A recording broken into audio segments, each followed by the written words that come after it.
So what exactly happened up there, Davy? An officer said, sipping his coffee. I have no clue, Brian. I've never seen a cattle killing like this one before. David hunched over his table, a coffee also in his hand, studying the photographs taken at the site. It just doesn't make sense. No blood, no third-degree burns, or no signs of arson or shooting. If it was those hooligan neighbors that Farmer Jeb was talking about last night, then they must have had some pretty good killing expertise on killing cattle and leaving no evidence. The ferret cop sipped his coffee again and grimaced. I've dealt with pranksters before, and I've seen what they can do, but I'll be honest, Chief, this doesn't look like a wolf or a prankster, or even a group of them. Then what do you think happened? Brian took thought for a few moments before sighing a bit. I don't know, man. I legitimately don't know. Don't take this too seriously, but I agree. This has to be the strangest case I've seen all year. Even stranger than the guy who thought that poison ivy was edible? Davy let out a loud chuckle at that. Yeah, kinda still though. Why did he think that was edible? I don't know. He's probably one of those naturalists who thought that nature was the answer to everything. David scoffed at this. When a voice called from down the hallway, Officer David? David's head shot up, looking in the direction of the voice came in. Shoot, give me a second. Chief Ben wants me. Dave quickly strolled down the hallway and into the chief's office. Upon entering, he was greeted by the chief of police, a rather intimidating-looking ox staring at him. Please take a seat. I want to discuss something right quick. David, a little nervous, sat down. What is it, sir? We've been getting calls from a local radio station saying that the weather radar's been acting strangely lately, and I was wanting you to go up there and check it out. Huh? Isn't that the job for a technician or something? Normally it would be, but this whack job's admin that you came up there and investigated, he's hired a technician, but the guy can't figure out what's up, so he brushed it off and left. Now he won't stop calling us, and frankly, it's getting annoying. David nodded. Yeah, I'll head up there and see what I can do. I'm sure it's just a slight glitch or something. I'm sure too, but I'm sure he won't be satisfied with that answer. David scoffed. He began to get up, and began walking out of the office and into the main lobby, and began to gear up. Got a call? Brian asked, setting his coffee down. Yeah, some radio station's been trying to contact us for a while because our weather's radar's acting wonky. Ben's sending me up there. Need me to come? Nah, I'm sure it's just a glitch or something. Well, alrighty then. David then walked out of the door and marched outside to his police cruiser. Hopefully this nutjob won't keep me there all night. As gray clouds began to fill the sky, the fresh scent of macaroni and cheese filled the halls of Tyrone's house. The young moose sat down in front of his TV with the spoon and bowl of mac and cheese at hand. His eyes were glued to the screen, watching as his favorite superheroes battled it out in their main villain. His mother was in the kitchen on her laptop, filing taxes or doing something similar. He was shoveling in spoonful after spoonful of the cheesy goodness into his mouth, his eyes staying glued on the TV, and then, just to break the silence and to interrupt the annoying noise of his mother's typing, he spoke. God, I don't know about you, Mom, but I'm bored. Tyrone's mom didn't look up from her computer, but responded nonchalantly. I wish I could say the same, sweetie. Taxes are not fun. Tyrone nodded and continued to blankly stare at the TV. I want to hang out with my friends again, but I'm 100% sure it's going to rain in an hour or two. I was wanting to go down to the short creek and build another dam like we did back in 2nd grade, but I'm afraid the river's going to be flooded, he explained, setting his mac and cheese down. Well, you could always go to their houses and play inside. But that's the problem, Mom. Pablo's got a dentist appointment. Austin's gotta work at his mom's store. Tasha's in a depressive state from the comics she read yesterday. And Uniqua is... well, I don't know what she's doing, but I'm sure she's just as bored as I am. Tyrone's mother nodded, going silent as she focused on her work. Tyrone laid on the floor, trying to think of something to do, when an idea popped into his mind. Wait a second. Kane's house. I could go to Kane's house. Tyrone shot up and bounded into the kitchen, and then picked up where his house phone was at. Hey, Mom, mind if I call our neighbor real quick? He asked, a hint of excitement in his voice. Sure, sweetie, but if they're busy, then don't bother them. That was all he needed to hear. He dialed their number and put the phone against his ears and waited eagerly for an answer. After a couple of seconds, the beeping stopped and a young woman's voice came over the phone. She sounded a bit tired, but Tyrone brushed it off. Hello? Oh, is this Mrs. Matthews? Tyrone asked into the phone. Oh, hello, Tyrone. Yes, it's me. What's going on? Oh, nothing. I was wondering if Kayden's home. He is. Right now he's just in his room working on his art project. Want me to ask him real quick? Tyrone's face lit up at this. Sure.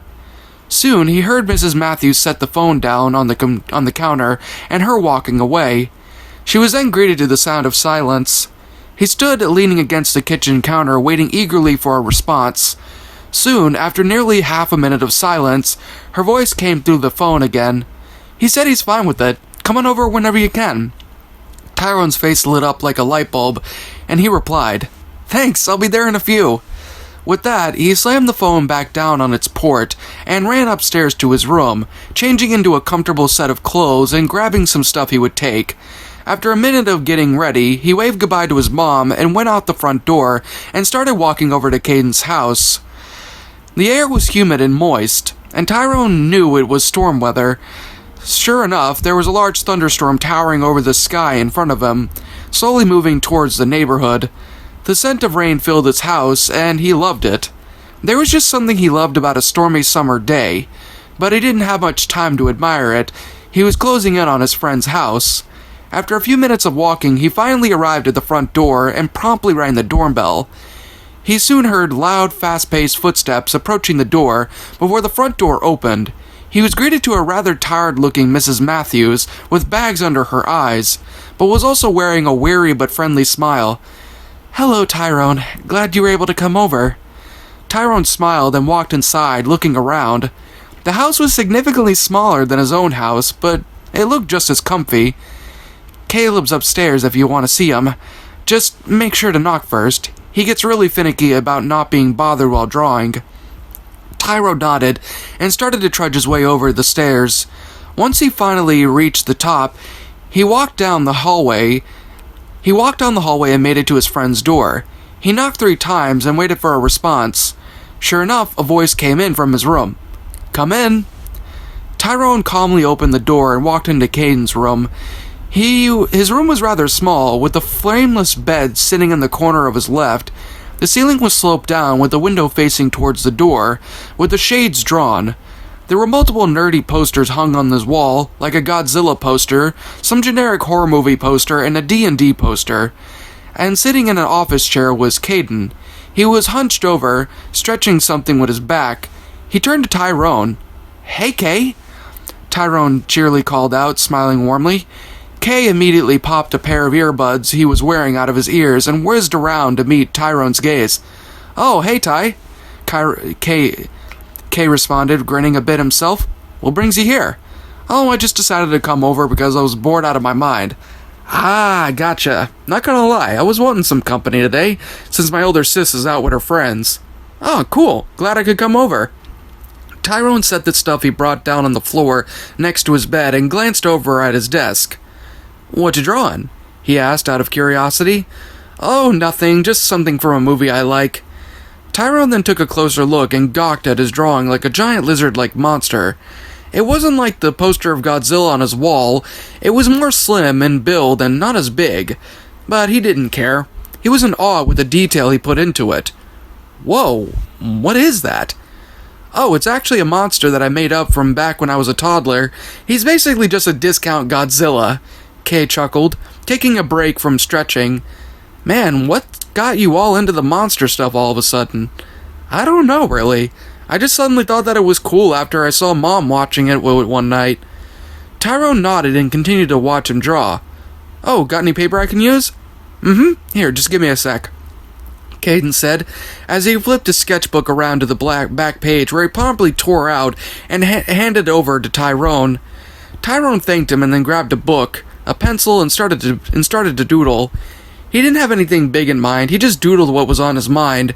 At first, he doodled mundane things like his house, the woods they played in, his friends, and the like, but as he doodled, something then popped into his head. The shooting star that Pablo claimed to see. He just shrugged and drew said shooting star. But while his mind was on the topic of the shooting star, he turned to Kayden and asked him something. Hey Kayden, the night after we got done with our wizard war, did you see a shooting star last night? Kayden didn't look up from his drawing. I don't think I did, man.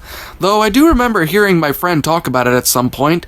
He said it moved really slow across the sky, kind of like a comet. Tyrone perked up at that a bit. Do you think it was a comet? I don't know. Like I said, I didn't see it. Yeah.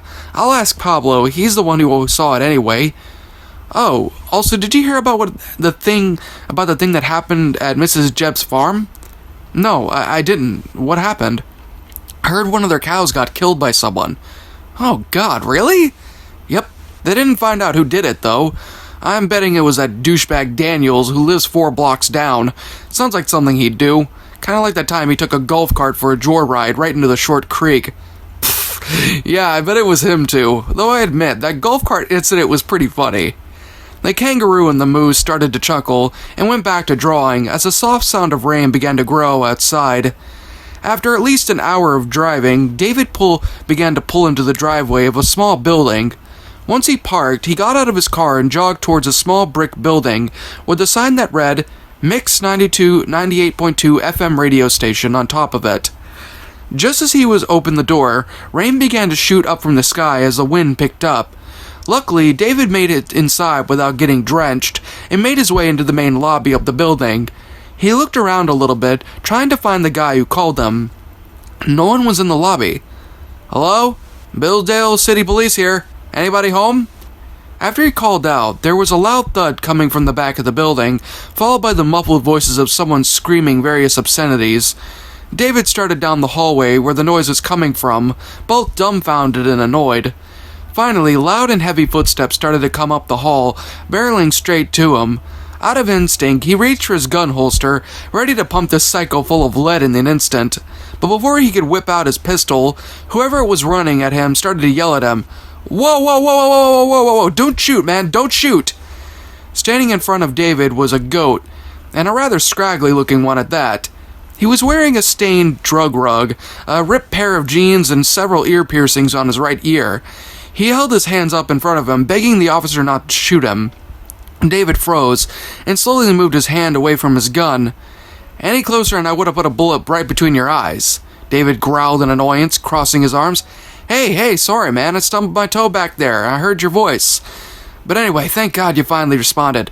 Why haven't you been responding to my earlier calls? Front office was being a dick, that's why. Now, why did you call me up here?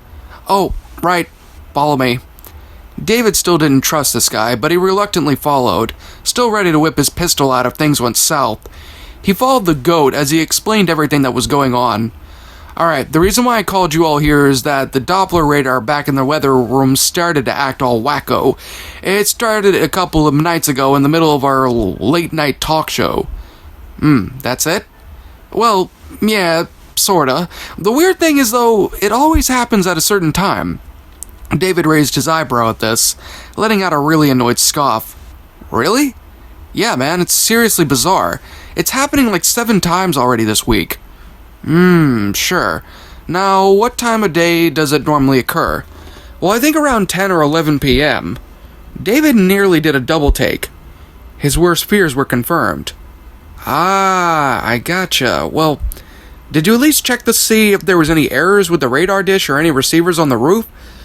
Multiple times. No damage, no errors, nothing to interfere with it whatsoever. I'm telling you, man, it's weird as all hell. We even got a technician up there and he didn't find anything wrong with it. David raised his brow at this again, still a bit skeptical. Maybe once this rain stops, we'll go up there and we'll take a look for ourselves. Alright, I'll go on ahead and take a look and see when it'll move on out, the goat said, sitting down at his desk and powering on his computer. After a few minutes of clacking away at his keyboard, he turned to face Dave again. Well, I hate to break it to you, Chief, but this summer storm's gonna practically park itself right on top of us until around 8 or 9 in the afternoon. David groaned, burying his face in his hands. At this, the goat's ears drooped a bit. Sorry. This day is just gonna get better and better, isn't it?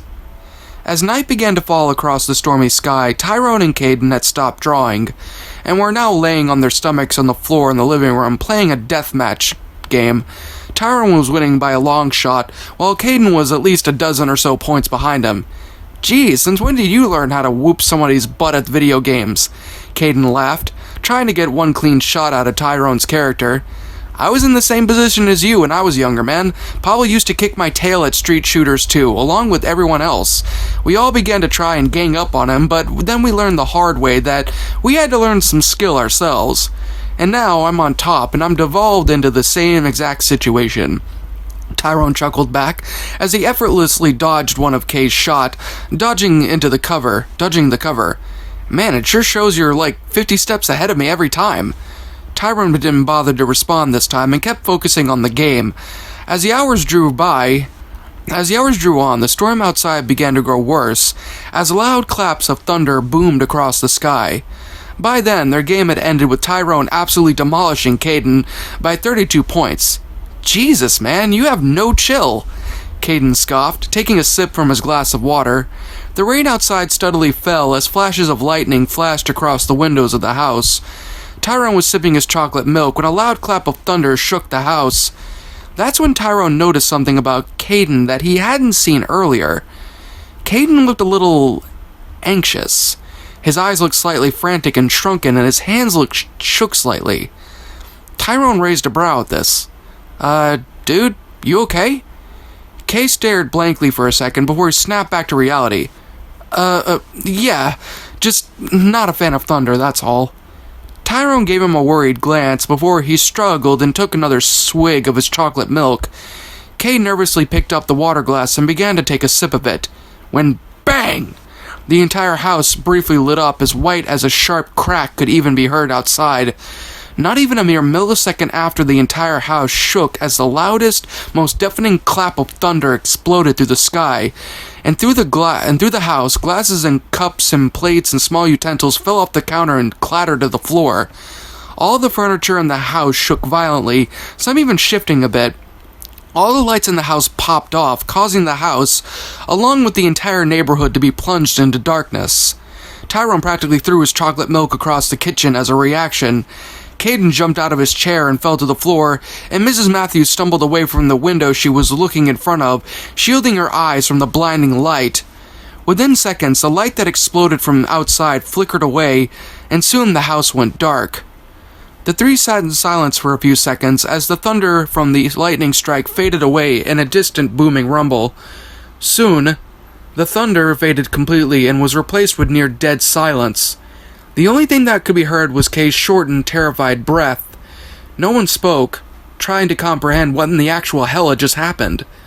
Then, before anyone could say a word, a small pop could be heard from outside, and with that pop, all the lights, appliances, and anything plugged in began to turn right back on, as if nothing happened. Mrs. Matthews had her hand over her chest. She was wheezing with shock before composing herself. She then looked around the room, seeing the mess that the strike made. That's when she noticed her son sitting on the floor, huddled against a wall. He was curled into a near-fetal position, his hands shaking, his eyes narrow and darting all over the room. He was also sweating profusely, and his breath was getting shorter by the minute. Tyrone took notice of this as well, and immediately he knew what was going on.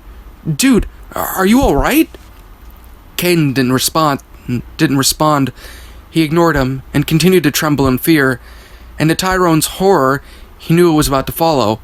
"Mrs. Matthews, he's having a panic attack!"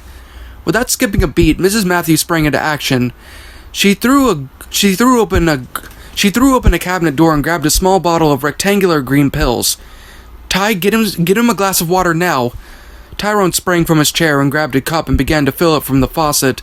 Mrs. Matthews popped open the bottle and shook out a few tablets. "Take this, sweetie, take this," she calmly ordered, her voice still shaken with fear. Tyrone filled the glass and ran to Kay, spilling some out of the process. Mrs. Matthew took Kay's mouth and opened it and popped the tablets into his mouth.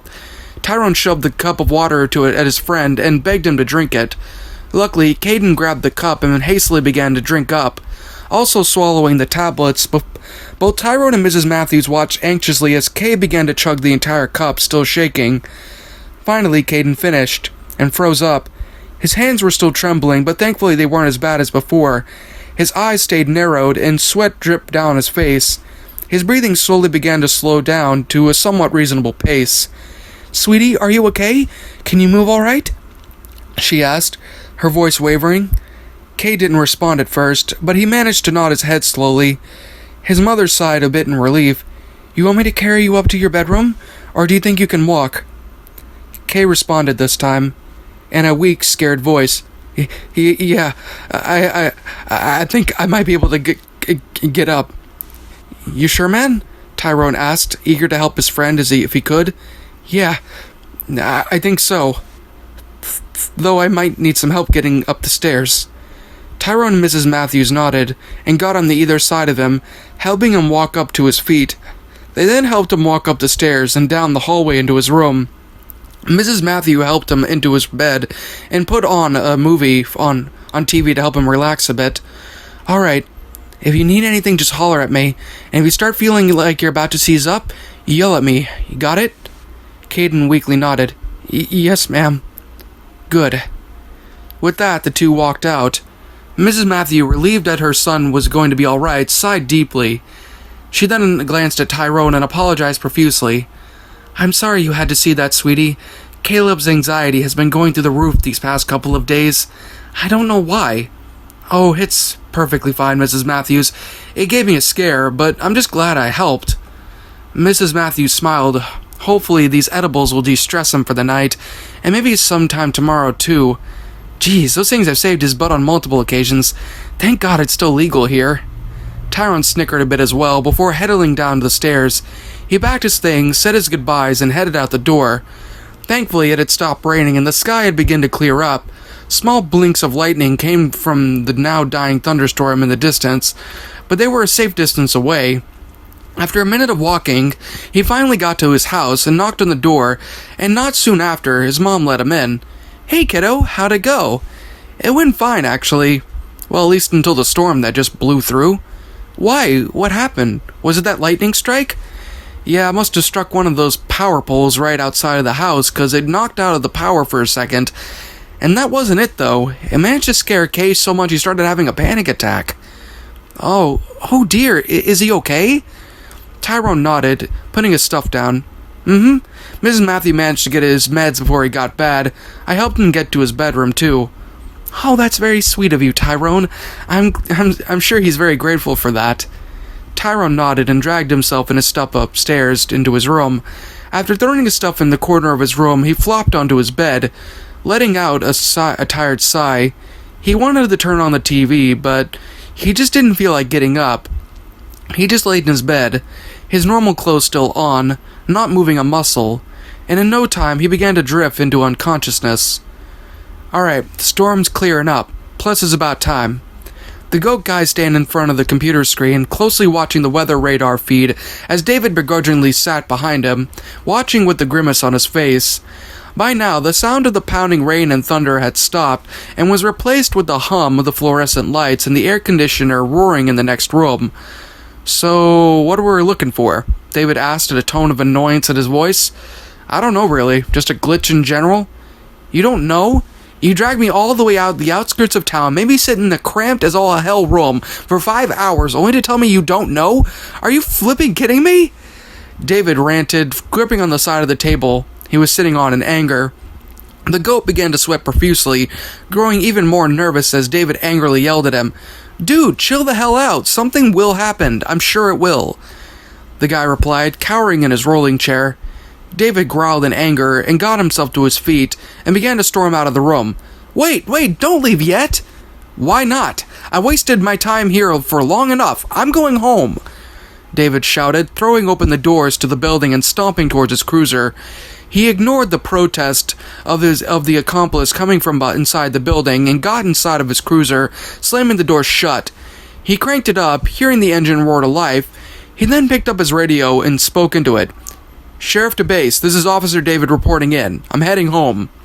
After a few seconds of silence, someone responded, "Roger that." David crackled a grin and sat the radio back down on the stand.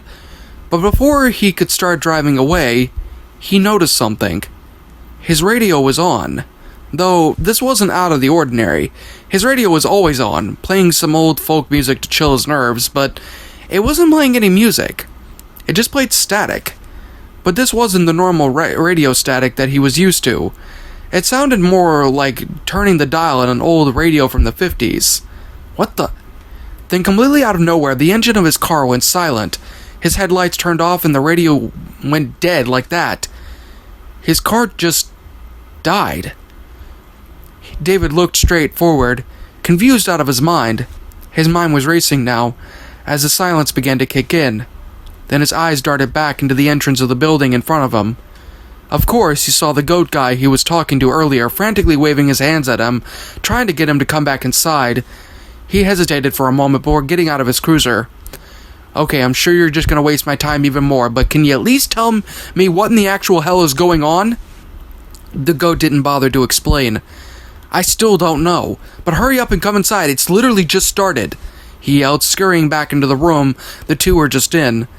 The officer groaned in annoyance and stomped back into the building, but once he entered the room that he was just in, he was greeted to a strange sight. Every computer monitor was flashing and beeping erratically, showing just a white screen where they had blinked. Now David was flat out stunned. He could almost hear the gears turning in his head. Attempting to comprehend what on earth was transpiring in front of him, he just glanced around in total confusion, watching as the computer monitors slowly spazzed out, blinking and growing dark again, all in random sporadic order. "See what I tell ya?" the goat shouted in a snarky voice, giving him a sneer. But at this point, David was too confused to respond, and then, just as quickly as it began, it stopped. All the computer monitors went dead. The vapid beeping coming from the computer towers went silent. Even the air conditioning went dead. The whole room fell silent, as the two just stood there. It took a minute, but David finally snapped out of his confused daze, and was the first to speak. "Okay, I'll say again, what in the actual hell is happening?" The goat shrugged and sat back down, powering on his computer again. "That, my friend, was what's been going on this last week." David just stood there, staring Ash, the guy logging into his computer. After nearly half a minute of standing there, the man turned to Dave again. You can leave now." Dave shook himself awake again, and then strolled out of his room, with a blank expression on his face. He got back to his cruiser and turned the key. Of course, the car didn't start. David broke his trace and furrowed his brow as he turned the key again. Still, nothing happened. Finally, the horse officer was on his last nerve. He clutched the key with all his strength and turned the key so hard it would have broken right off its handle. And with that, the cruiser's engine roared back to life. The radio blared back on, playing the usual country music that he liked. He sat still for a second before he sighed with relief. He wanted to say something, but he just couldn't. He backed out of the driveway in the building and began to make his way out of town. While he drove, his radio burst to life, and a voice came over the speaker. "Officer David, you copy?" David jumped a bit, but he composed himself and replied in a tired voice, "Yes, I copy.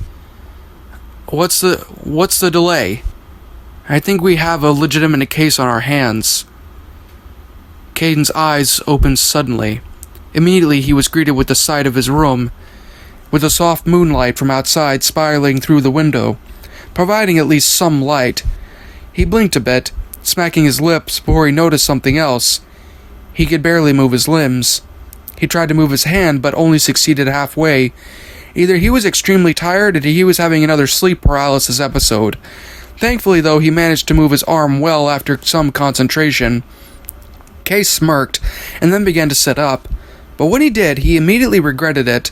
As soon as he was upright, his head began to swirl, and his brain was doing backflips in his skull. He nearly fell right back onto his bed, but he managed to catch himself before he could bang his head on the wall behind him. As soon as he righted himself, he began to notice something else weird.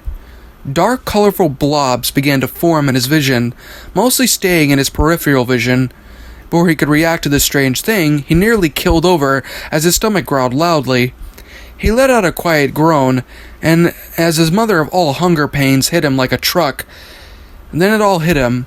The tiredness, the weird shapes he's seeing, the extreme hunger pains. Oh, God, Mom, how much of those stings did you make me take? Kayden thought, clearly annoyed at his accidental high. But he wasn't worried about that at the moment.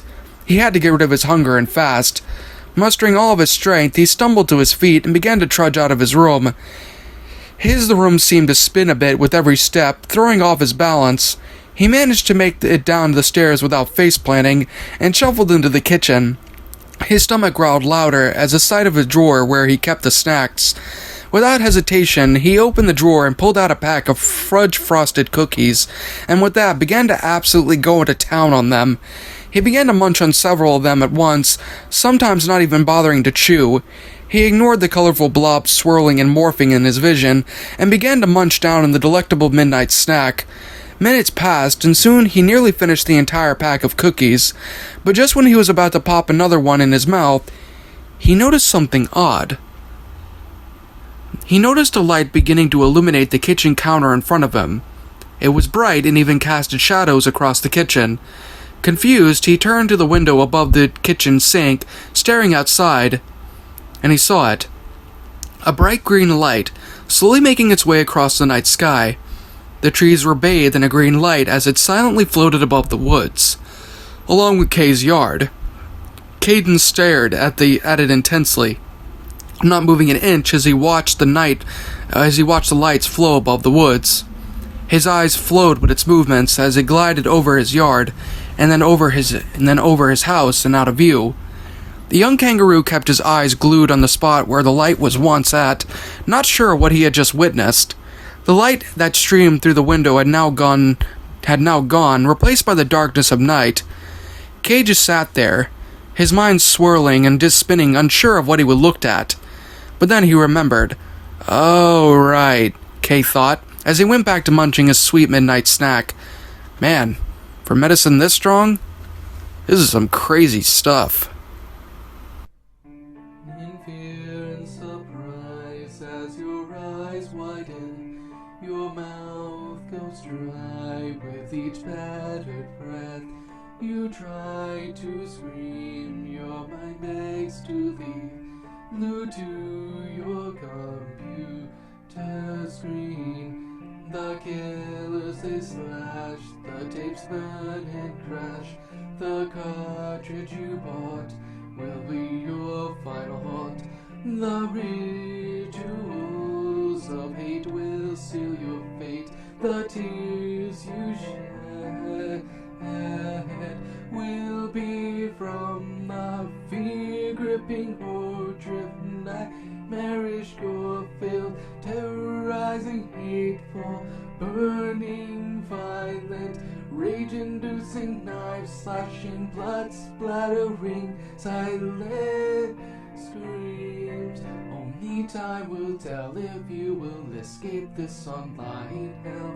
Your horror-filled obsessions will come with its own regressions. Your pathetic screams will not be heeded in any way, because your nightmares will come at any day.